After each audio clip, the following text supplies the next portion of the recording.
There's a saying that says you have to distance yourself from a bad neighbor and you should not cleave to a wicked person. Now, on the surface, it appears that somehow it's redundant. Stay away from bad people.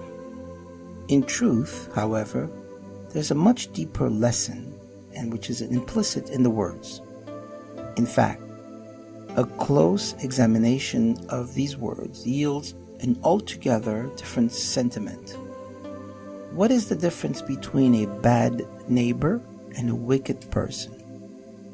And why must one go so far as to distance oneself from the former, while concerning the latter, it is enough to avoid just cleaving to him? And here's the explanation. A bad neighbor means just that. It's not a bad person, but one whose proximity to yourself is detrimental to you. It may be that that person is a righteous person, a good person, a sweet person, a kind person, and that his path in life is, for him, most suitable and desirable. But it is for you totally different, and it is wrong and destructive. For you, it's not what you need, so you have to keep your distance. On the other hand, a wicked person is not necessarily a bad neighbor if he's not in the position to influence you.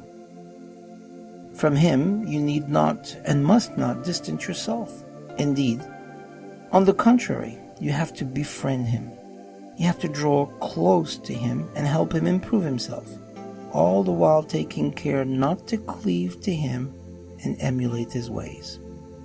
In other words, the evil in another is never the cause of your rejection of him. Only your sensibility and susceptibility to what is evil for you. On the contrary, the wickedness of your fellow, it is all the more a reason to become involved with him and prevail upon him to cleave to the positive in yourself. That's what life is all about. Sharing your positive experiences and your depth of knowledge of good. Now you may say, how do I know if I am that person? You'll know because at any given time, you'll be able to influence others. And if you see that you are a person of influence, if you see that you have that talent, that ability, then do it. You know, it's interesting. Some time ago when I started doing these podcasts, I had no idea they would reach that many people throughout the world. No idea. I wasn't even intending, actually, on reaching thousands and thousands of listeners. But I knew one thing, that words that came from the heart would enter someone else's heart. So I started these podcasts, and I have not stopped since then. If you have a talent, if you have a gift, if you have knowledge, if you have something to share, give it. The world expects at all times to learn and grow from you because of the abilities you've been given. It's a gift. Share it with the world, otherwise it's just wasted. Think of it like a book which has tremendous knowledge in it, and it just sits on the table and nobody ever picks it up. What a shame.